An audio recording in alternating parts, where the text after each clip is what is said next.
Bonsoir, merci de vous joindre à nous pour ce nouveau journal de guerre. Au 169e jour de la guerre entre le Hamas et Israël, voici les principaux faits qu'il fallait retenir de la journée à 19h30, heure de Beyrouth.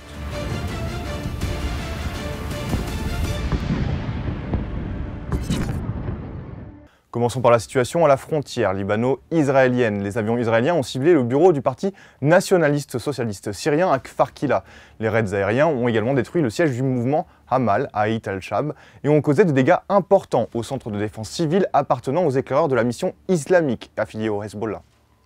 De plus, les raids et les bombardements israéliens ont également ciblé les environs de Ramia et d'Ait al-Shab, ainsi que de Waki Soulaki, Naoura et Riyam.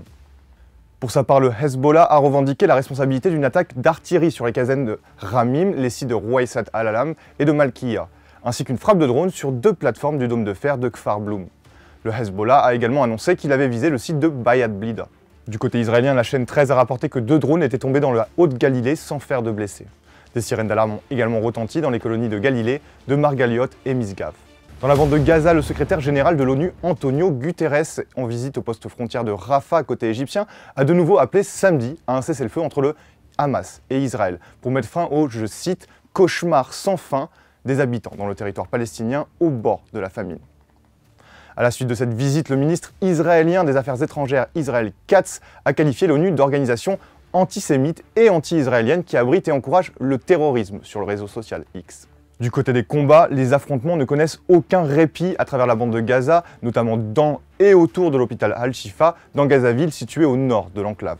L'armée israélienne, qui a débuté lundi une opération avec des dizaines de véhicules blindés, affirme avoir eu des informations indiquant que l'hôpital était utilisé par des terroristes haut gradés du Hamas. Elle a confirmé aujourd'hui qu'elle poursuivrait son opération à l'hôpital Al-Shifa jusqu'à la capture, je cite, du dernier terroriste. Le bilan humain depuis le début de la guerre à 19h30, heure de Beyrouth. Selon les derniers chiffres du ministère de la Santé de Gaza, au moins 32 142 personnes, dont environ une majorité de femmes, de jeunes enfants et d'adolescents, ont été tuées dans les bombardements israéliens.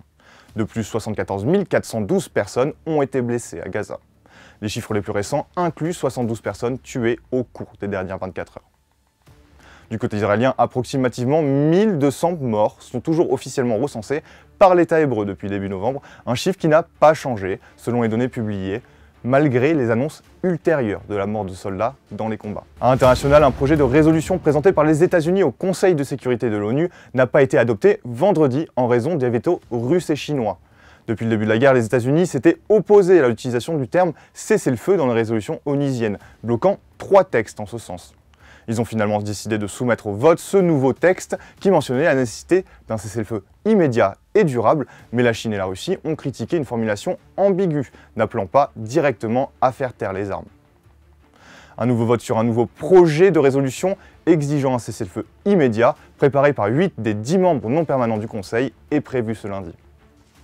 Autre actualité de ce journal, l'armée américaine a annoncé samedi dans la nuit avoir frappé 3 installations de stockage souterrain au Yémen utilisées par les Houthis, auteurs d'attaques récurrentes contre des navires en mer Rouge depuis plusieurs mois. A noter également que les élus démocrates et républicains du Congrès américain se sont accordés sur le budget du gouvernement. Ce texte, qui doit maintenant être validé par les sénateurs, interdit tout financement de l'UNRWA de la part de l'État jusqu'au 30 septembre 2024 au moins.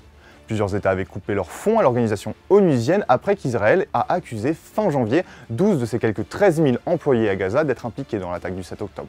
Mais certains pays comme le Canada, l'Australie, la Suède ou encore plus récemment la Finlande ont décidé de reprendre leur financement.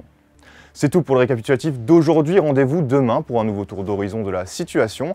D'ici là, restez connectés sur notre site www.icbeyrouth.com ou dans la section guerre Israël-Hamas et sur tous nos réseaux sociaux.